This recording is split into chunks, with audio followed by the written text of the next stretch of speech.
Bonsoir et bienvenue à Espace Public. Elle est de retour pour une nouvelle chronique. Bonsoir, Mélissa Pomerleau. Bonsoir, Geneviève. Alors, on va se parler aujourd'hui des cuisines qui sont adaptées pour les personnes à mobilité réduite. Exact. Beaucoup de choses à penser, à voir, à repenser aussi. Donc, on va voir tout ça en détail avec toi dans les prochaines minutes. Parfait. Je sais que tu as des enfants aussi. Je ne sais pas si la semaine de relâche est déjà toute entamée. Oui, exactement. Programmée oui. Et tout ça. Mais on va en parler avec M. Frenette. Bienvenue.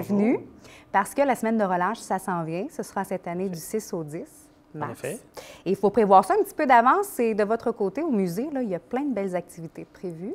Oh que oui, ça va me faire plaisir de vous en parler Super, davantage. Parce que vraiment, je suis allée voir sur votre site Internet et de la façon que c'est fait et la façon que les enfants aussi vont être maintenus pour des activités tout au long de la semaine. Ils vont avoir beaucoup, beaucoup de plaisir. Ils ne s'ennuieront pas. Non, je pense pas, non. Et tout d'abord, avec M. Vachon, bien, bienvenue à l'émission. Bonsoir. On va parler covoiturage avec vous cette semaine parce qu'on a mis sur pied une nouvelle plateforme qui s'appelle d'ailleurs Appalaches Covoiturage. Oui. Et de ce que j'ai compris, on s'est inspiré, parce que cette plateforme-là existe déjà, on s'en est inspiré pour pouvoir l'offrir à la population, mais ça a été comme un long processus à savoir de quelle façon on organise le covoiturage dans la région pour que ce soit efficace et que ce soit accessible aussi. Hein? Tout à fait. Bien, il faut dire qu'en premier lieu, ça ne règle pas le problème du transport dans la MRC des Appalaches. Le territoire est très grand. On a un axe routier principal, la route 112. Le reste, ce sont des villages disséminés un peu partout, avec des routes, on va les qualifier de secondaires. Ouais. Et l'organisation du transport est inexistante. En fait, il y a le transport scolaire, mais qui, aujourd'hui, voudrait que des adultes voyagent avec des enfants? Alors, on fait une croix là-dessus. Ouais. Il y a le transport adapté, mais qui est pour une clientèle spécifique. Donc, il n'y a pas d'autres transports, sauf la ville de Thetford, où il y a le taxibus. On est allé visiter d'autres régions. Je suis allé à Rimouski avec un conseiller municipal de la ville de Thetford, à Lobinière, voir les exemples qu'ils avaient. Et je vous dirais, le constat, c'est tant et aussi longtemps qu'il y a des subventions gouvernementales, puis on parle de centaines de milliers de dollars pour mettre sur pied un transport comme ça marche. Aussitôt que les subventions disparaissent, ça tombe. Ça tombe. Ah oui? Ça tombe. Et ça ne répond pas aux besoins des gens. OK. Quelqu'un, par exemple, qui veut aller à l'hôpital, puis qui demeure à Disraeli, bien, si on met sur pied un transport, ce ne sera pas un bus qui va passer toutes les heures. C'est impossible. Donc, une fois par jour, ça ne correspond pas à ses besoins. Un travailleur, c'est la même chose. Fait qu'on n'était pas capable de mettre sur pied, à des coûts raisonnables, un transport intéressant. Le covoiturage va répondre au moins aux besoins d'une clientèle jeune. Les étudiants du cégep, par exemple, ça s'adresse à eux, ça, c'est parfait, là. On va essayer d'intéresser une clientèle plus âgée.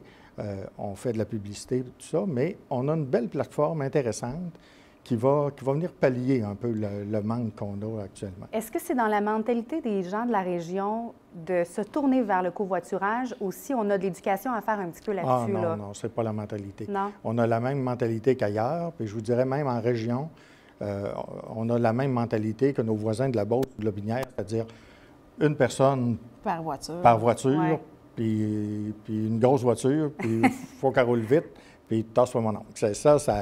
C'est notre mentalité. Bon, il faut faire avec. C'est ça qui existe. Cependant, on est capable de faire plus. On a beaucoup de jeunes maintenant qui voyagent, qui font du covoiturage. Alors, la plateforme, ce qu'elle a d'intéressant, c'est qu'il peut y avoir du covoiturage dans la ville de Thetford ou dans la région. Et ça, c'est très peu dispendieux. On va sur la plateforme, puis on tape notre destination, puis tout de suite, on a des gens qui s'offrent. Puis, on a du transport inter-MRC ou à l'extérieur. Pour les plus longues distances. Pour les longues distances. Et là, à ce moment-là, il y a un paiement qui se fait et on s'assure aussi, il y a des cotes sur les gens qui offrent leurs services et pour assurer la sécurité des gens. Bien oui, ça, c'est important d'aborder ce volet-là parce qu'on veut bien faire du covoiturage ou en tout cas s'initier à cette pratique-là, mais on veut avoir confiance à la personne qui va nous embarquer, là. Tout à fait. Et l'entreprise qui s'occupe de ça, c'est une entreprise qui a pignon sur rue à Montréal, qui en a fait dans d'autres régions. Et eux autres, ils s'assurent là, que les gens sont fiables. Donc, ils ont une espèce de pédigree à fournir, puis à s'inscrire également. Alors, est-ce qu'une fois qu'on a utilisé le service, puis qu'on on a connu la personne qui nous a amené du point A au point B, est-ce que l'utilisateur peut lui aussi donner son commentaire par rapport à la personne Oui, qui l'a oui. voyagé. Sur la plateforme, vous pouvez faire des commentaires et ça donne des points, des étoiles, si vous voulez, à celui qui covoiture. Alors, c'est comme ça qu'il se fait une émulation également. Bien, ça prend ça, parce que quand on fait des achats en ligne, bien, on a à le faire. Donc, pour une personne qui nous voyage, qui a notre sécurité entre ses mains, je pense que c'est d'autant plus important. Tout à fait. Cette plateforme-là, on le disait, vous avez été inspiré parce qu'elle existe déjà. Donc, au Québec, au Canada, aux États-Unis, c'est plus de 100 000 personnes. Là. Oui, oui. Et ici, ce qui est spécifique, ça s'appelle d'ailleurs covoiturage Appalaches. Ce qui est spécifique, c'est que lorsque tu rentres dans la région, c'est immédiatement, là, c'est Thetford et les alentours. Et on a des partenaires, comme le Cégep, qui est notre partenaire. Nous, la MRC, ce qu'on a fait, c'est qu'on a mis de l'argent dans le projet pour s'assurer que les gens n'aient pas à débourser. Ça, c'est réglé, là. Donc, pour le Cégep et pour tous les autres partenaires, c'est gratuit. Et à ce moment-là, les gens peuvent s'inscrire. Et là, ils vont payer. S'inscrire autant pour dire j'aurais peut-être besoin d'un transport ou s'inscrire pour dire ben moi, je peux embarquer des gens, là. Exactement. OK. C'est les deux.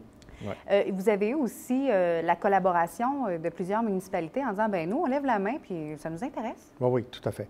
Ça prenait ça aussi. Ça prend ça. On l'a diffusé un peu partout. On est bien conscient que ce n'est pas la panacée parce qu'on a des mentalités là, différentes, puis à changer, tout ça. Puis ça ne répond pas non plus à toutes les catégories. Hein. On sait que les personnes âgées vont être plus réticentes avec les nouvelles technologies, puis tout ça. Mais au moins, on essaie de pallier parce qu'on a perdu notre transport qui nous reliait à Montréal, tout simplement pour une question de rentabilité. Le gouvernement nous a donné un montant forfaitaire. On rembourse les gens qui prennent le bus, mais ils doivent prendre le bus de Thetford, Québec. Ensuite, Québec via la 20, Montréal. Alors, c'est pas tout le monde. Bon, il y a un remboursement pour pas qu'ils paient plus, mais c'est pas intéressant là, comme transport en commun. On parle d'une plateforme ici, là, covoiturage Appalaches. On disait que le service existait aussi ailleurs au Québec, au Canada, aux États-Unis. Est-ce qu'une fois qu'on est rentré dans la machine et qu'on a besoin d'aller ailleurs, on a accès au reste du réseau? Ah ouais? Ailleurs. C'est tout simplement, lorsqu'on s'inscrit, on tombe dans notre région pour les services locaux ou les services interrégionaux. Mais à partir de là, on peut aller où on veut. Et à ce moment-ci, est-ce que vous êtes en mesure de nous dire comment ça s'organise, tout ça, là, au niveau de la réception des gens? Ça, c'est la question auquel je n'ai pas la réponse encore. Parce qu'on est encore dans une période de rodage. Ouais. Je suis allé voir avant de venir pour voir s'il y avait des inscriptions. Il y en a. Mais au niveau des statistiques, c'est trop tôt. C'est trop tôt, okay. Effectivement. On se reparle à ce moment-là pour mettre à jour là, nos informations. Puis le suivi aussi, à savoir, parce qu'il y en a plusieurs qui disent « Ah, bien, s'il y avait un transport, je pourrais l'utiliser. » Mais une fois qu'il est là, est-ce que les gens sont assez... veulent l'utiliser ou, en tout cas, y aller pour la première fois? Bien, en tout cas, on sait que ça répond à des besoins spécifiques, comme je pense à la clientèle du Cégep. Ouais. On a beaucoup de jeunes qui viennent de l'extérieur. Qui vont venir pour le volet sportif notamment, et qui vont retourner voir leurs parents à Montréal ou à Québec ou ailleurs, bien ça, là, ça répond immédiatement aux besoins. Tout à fait. Alors, à suivre pour suivre. Ce beau projet-là. Voilà. On a parlé de transport adapté. Mélissa, on va faire le pont avec le sujet d'aujourd'hui de la chronique, parce qu'on voulait parler des cuisines pour personnes à mobilité réduite. Oui. Et on s'est rendu compte qu'il y a beaucoup de choses à voir. C'est simple quand on est bien organisé. Exactement. Puis malheureusement, c'est une situation qui est en croissance. Donc, vu la population qui est vieillissante, ou soit liée simplement par une situation où est-ce qu'on a eu un accident, il y a plusieurs contraintes majeures, principalement lorsqu'on devient une personne à mobilité réduite, mais qu'on a une maison existante. Donc, on n'est pas né malentendant, non-voyant, qu'on n'est pas né non plus avec un besoin de fauteuil roulant, un ambulateur, des choses comme ça. Donc, lorsqu'on a une maison déjà existante des années 70, 80, 90 et qu'on doit réadapter pour avoir une circulation plus fluide, c'est là que les règles de base de la construction changent. Et là, on parle de circulation, on parle de manœuvres aussi pour faciliter les gens. Je parle juste, entre autres, du fait que lorsqu'on a un fauteuil roulant, il faut penser aux gens pour l'accessibilité accessibilité aux prises de courant, aux interrupteurs, avoir accès au robinet. Il y a tellement d'avantages maintenant et on a tellement de ressources que les gens ne sont pas nécessairement au courant, justement qu'il faut faire affaire avec les bonnes personnes qui sont à l'affût de ça. Lorsque, par exemple, on veut simplement ouvrir le robinet de l'évier et qu'on s'aperçoit que la manœuvre de nos mains n'est pas là, donc on peut simplement toucher et à la réception de la chaleur, le robinet s'ouvre de lui-même. C'est la même chose avec les interrupteurs. Il y a des télécommandes avec les armoires du haut qui seront placées nécessairement plus bas. Donc, ça va nous permettre encore là d'avoir une manœuvre qui est beaucoup plus confortable et d'avoir une télécommande qui va pouvoir abaisser la tablette. Ce sont tous des éléments comme ça, des règles de base pour pouvoir avoir encore une belle tranquillité d'esprit pour ces personnes-là. Tout à fait, parce que, bon, on parlait de gens qui ont peut-être eu un accident ou, bon, mais il y a les gens aussi qui veulent rester de plus en plus longtemps dans leur maison, donc être capable de fonctionner, être autonome le plus longtemps possible, c'est ça le but. Quand on parle de fauteuil roulant, entre autres, tout de suite dans les changements, on dit, bon, les portes, la largeur des portes, il faut changer ça, et on se rend compte qu'il y en a beaucoup dans une maison. Là. Mais c'est nécessairement, allez-y. Bien, c'est parce que ça m'intéresse énormément ce que vous dites, comme préfet et comme maire. S'il y a des programmes, là, nous, mais je viens d'en parler. Je viens d'en parler. C'est extrêmement intéressant pour nous. Exactement, je viens d'en parler à la fin, mais pour les ouvertures, juste pour les ouvertures, pour faire passer le fauteuil roulant ou l'ambulateur, on doit avoir un minimum de 34 pouces. Donc, pour permettre aux gens d'avoir accès aux mains dans le côté ou simplement d'avoir un point d'appui pour les ouvertures. Mais lorsqu'on part avec une construction neuve, c'est beaucoup plus facilitant parce que ces choses-là sont tous pensées dès le départ. Changement dans la salle de bain, on parle de la cuisine essentiellement aujourd'hui, mais changement dans la salle de bain, la chambre à coucher aussi, tout ça pour rendre les gens le plus autonomes possible parce que, oui, on peut être en fauteuil roulant ou à mobilité réduite, mais on va être capable de cuisiner, de faire nos affaires quand même. Exactement. La dignité de la personne, le respect de cette personne-là est super important, simplement au niveau de l'entretien, de l'hygiène corporelle. On parlait des cuisines, mais ça peut s'appliquer aussi aux salles de bain où est-ce que le seuil de la douche sera vraiment flush au sol pour permettre justement une mobilité qui soit beaucoup plus accessible. Avec le fauteuil, par exemple. Exactement, ou avec l'ambulateur, c'est plus facile. Mais il y a tellement d'opportunités, les ouvertures en bas des caissons. Mais c'est magnifique maintenant parce qu'on se dit, les personnes sont les plus autonomes possibles et ils veulent aussi garder cette autonomie-là le plus longtemps possible. Et là, les gens qui nous écoutent, qui disent, ah oui, c'est bien beau tout ça, mais c'est une question de sous aussi. Puis vous avez abordé le sujet, M. Vachon, mais il y a des subventions. Il y a des subventions pour ça. Si vous allez sur le site de la Société d'habitation du Québec, justement, il y a un programme pour les personnes à mobilité réduite à domicile et vous pouvez avoir jusqu'à 16 000 $ de subventions. Donc, je pense que c'est quand même non négligeable d'aller voir, d'aller s'informer. Les personnes qui sont sur la SAQ, la CSST et qui sont valides pour aller sur ce programme-là, il y a des gens qui vont vous répondre là-dessus et je fais souvent affaire avec les personnes à mobilité réduite justement pour leur faire une construction, une rénovation de leur maison existante. Et je les dirige distinctement vers ce site-là et les gens me reviennent justement avec les bonnes informations. Donc, c'est vraiment un site à aller. Pour avoir de l'information. J'ai une amie dernièrement, bon, un de ses fils est en chaise roulante, il est tout petit, là, il y a 8 ans. Mais la cuisine, elle est faite en fonction pour qu'elle puisse évidemment, mais que lui aussi puisse être intégré parce que, bon, elle a 2 autres enfants qui participent à la vie quotidienne dans la maison, mais l'autre veut se sentir aussi. Donc, oui, il y a des besoins pour parfois les adultes, on vient de le dire, les gens qui veulent rester le plus longtemps possible à la maison, mais ça peut être un enfant aussi qui a besoin de ces changements-là. Ça peut être l'effet. Tu sais, juste au niveau de la sécurité, les personnes non-voyantes, les personnes malentendantes, qu'est-ce qu'on fait au niveau sécurité? Qu'est-ce qu'on fait au niveau de savoir si le téléphone sonne ou pas? De quelle façon on réagit avec ça? Juste les enfants qui ont un TDAH, donc un trouble d'apprentissage, on en parle allègrement au niveau des commissions scolaires, mais il y a des opportunités aussi, des ressources qu'on est capable de faire, intégrer tout ça à la cuisine justement pour permettre d'avoir un endroit qui ne soit pas achalandé, justement au niveau du bruit, pour ne pas les interférer dans leur apprentissage. Et écoute, c'est vraiment un beau sujet qu'on peut développer très longuement parce qu'il y a plusieurs ressources. Parce que, vous le dites en tant que maire, tous les établissements maintenant sont faits en sorte de, bon, pour accueillir les gens, chaises roulantes et tout ça. Je pense qu'on est vraiment à jour au niveau des installations municipales, gouvernementales et tout ça. Mais maintenant aussi, dans les maisons, de plus en plus, il y a de la demande. Et à cause du vieillissement de population, on cherche des moyens de garder notre population le plus longtemps possible chez nous, dans nos milieux. qui est leur milieu de référence. Et c'est extrêmement pertinent et intéressant ce que vous dites. Avez-vous des demandes, justement, au niveau de la mairie pour savoir s'il existe des choses? Bien sûr qu'on en a. Puis, on a même des gens qui travaillent sur différents projets pour garder les gens le plus possible. Mais celui-là, il est drôlement intéressant parce qu'il s'adresse à une clientèle exactement. spécifique. Puis si on veut garder les personnes, justement, dans nos villages et dans nos villes, sans simplement les amener simplement au foyer, s'ils sont en moins d'autonomie, bien évidemment, ça prend des ressources comme ça. Là, oui, tout à fait. Pour y aménager nos maisons. Donc, des principes de base à retenir, ergonomie, facilité. Tu sais, on a souvent une question d'argent en tête, mais je pense qu'il ne faut pas s'empêcher. Il faut aller s'informer au départ. Il faut aller s'informer au départ, puis aller regarder l'accessibilité, la facilité de manœuvre. Ça, c'est vraiment important pour que les gens gardent leur dignité puis soient le plus autonomes possible. Les ouvertures, il y a différentes façons. J'imagine que les gens aussi vont prendre plusieurs informations après avoir vu le reportage.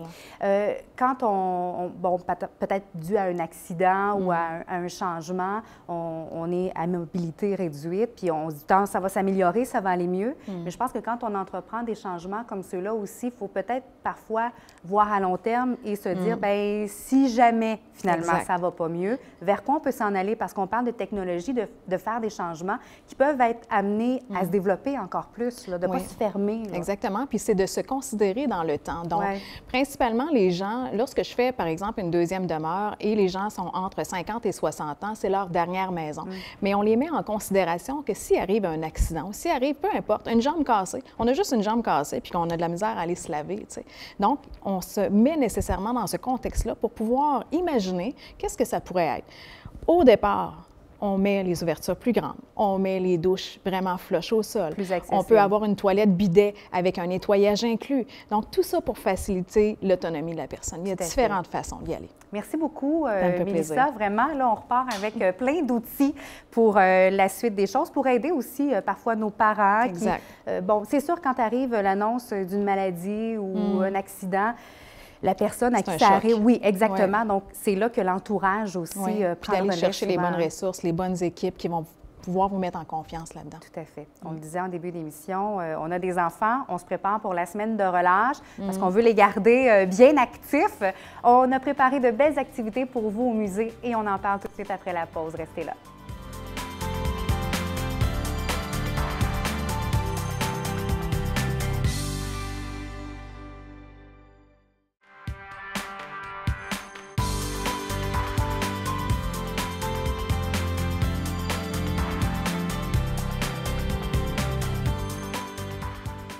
C'est la semaine de relâche bientôt. Les enfants comptent les dodos. Les parents, des fois, un peu moins. Ça dépend. Les chanceux qui peuvent prendre congé en même temps que les enfants, c'est merveilleux. Sinon, pour les autres, ben c'est un petit peu casse-tête. Des fois, ils sont trop petits pour rester toute seule à la maison. Puis c'est ennuyant aussi, des fois. Hein? Ça peut être long. Oui, ça peut être long. Du côté du musée, on a vraiment organisé quelque chose. Et d'ailleurs, ce n'est pas la première édition là, de cet événement-là. Non, ça fait déjà plusieurs années que le musée fait cet événement-là pour aider les gens à Thetford Mines, justement, à concilier travail et famille. Et d'ailleurs, je tiens à dire que vous n'êtes pas obligé de venir à tous les jours. Donc, vous pouvez aussi, si vous êtes capable de le garder chez vous un vendredi ou que grand-papa, grand-maman peut s'en occuper quelques journées, bien, vous pouvez venir à la journée seulement. Oui, on peut prendre la semaine ou encore on pige exactement, comme ça. Là. Exactement. Cette année, le thème, c'est les continents. C'est les continents et les thèmes sont toujours un peu proches de notre exposition temporaire du moment. Okay. Donc, notre exposition en ce moment, c'est Santé à Petite Bouchée, qui nous vient du Musée de l'agriculture à Ottawa. Et là, vous allez me dire, bien, pourquoi les continents et la nourriture? Eh bien, c'est qu'on voulait faire voyager les jeunes et leur faire goûter à différents types de nourriture. Et dans le fond aussi, agrandir leurs horizons, si vous voulez. Donc, dégustation, ça, c'est au programme. Bricolage, évidemment. Les coutumes, les mœurs aussi. On va vraiment aborder là, de fond en comble là, chacun des continents. Exactement. Des sports à aller jusqu'aux fêtes traditionnelles de plusieurs pays. On a même un jeu sur les drapeaux, donc ça va leur permettre d'identifier des drapeaux de plusieurs pays européens. Et aussi, eh bien, briser certaines, peut-être, pensées que l'on a sur certains endroits. Pour l'ancien professeur que vous êtes, de garder les jeunes en action durant la semaine de relâche. C'est bon, ça, hein? C'est très, très bon. Non, mais c'est vrai. Pour les parents aussi. Ou pour les parents ça, c'est aussi. sûr. Parce que durant les vacances de Noël, d'été ou la semaine de relâche, on dirait que là, on tire la plug, comme on dit. Mais quand on revient après, des fois, c'est difficile de revenir. Donc, avec des activités éducatives comme celle-là, là, c'est très, très bon. Et je dirais surtout dans notre société maintenant, d'être confronté à d'autres cultures, c'est essentiel. Ouais. Il faut commencer jeune pour... la curiosité, l'acceptation de l'autre aussi, fait. de voir que les différences ne sont pas menaçantes nécessairement. Voilà. Je prenais, si on prend par exemple, le 9 mars, c'est l'Afrique. Oui. Alors, si on donne un exemple, là, il y a un jeune, parce que vous nous avez dit qu'on peut prendre la semaine, mais on peut choisir une journée. Alors, mettons, moi, je choisis le 9 mars, là, c'est l'Afrique. C'est l'Afrique. Donc, il va en découvrir sur la faune. Il va découvrir que l'Afrique, ce n'est pas que la savane ou ce n'est pas que le roi lion. C'est aussi la jungle, c'est les gens, c'est les coutumes. Donc, il va apprendre là-dessus. Donc, et sur les différents pays aussi. Là. Sous forme d'activité, toujours? Sous forme d'activité, toujours. Bien sûr, on a notre traditionnel bingo. Donc, on offre toujours des petits objets aux enfants là, qui sont reliés au thème, justement. J'aime toujours ça. Je ne sais pas pourquoi, qu'est-ce qu'il y a dans le bingo, mais autant adultes qu'enfants, on prend ça bien au sérieux. Ah oui, et on ne saute pas le bingo. Je vous l'assure, les enfants nous le rappellent. Oui.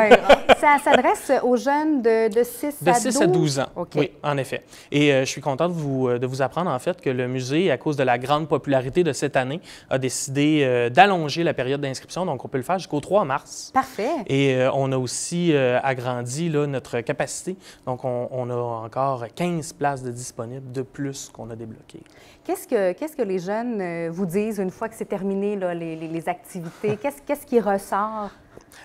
Souvent, les premières questions sont « Est-ce qu'on peut revenir? C'est quand est-ce qu'on revient? C'est quoi l'année prochaine? » Donc, très souvent, c'est cela.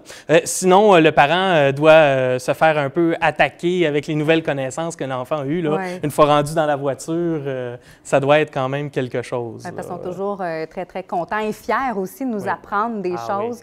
Oui. Ça, c'est sûr et certain. Ça ressemble à quoi, l'horaire? Est-ce que c'est un petit peu comme l'horaire d'école, de 8h30? Oui. Eh bien, on accueille les gens là, à partir de, je vous dirais, 8h, 8h15. On a un moment vraiment bricolage pour permettre à tout le monde, tous les adultes, de pouvoir arriver et mettre leur enfant et leur donner le temps nécessaire pour retourner au travail. Et ensuite, eh bien, on commence nos activités. Donc, souvent, ce que l'on fait, c'est que ce n'est pas un seul groupe. On divise ça par animateur. Donc, chaque animateur a sa station et c'est lui qui s'en occupe. On en a une qui est à l'extérieur pour les sports, donc comme le rugby, le soccer. Oui, parce qu'il faut les tenir aussi occupés il faut les faire courir un peu. Oui, pour dépenser le surplus d'énergie.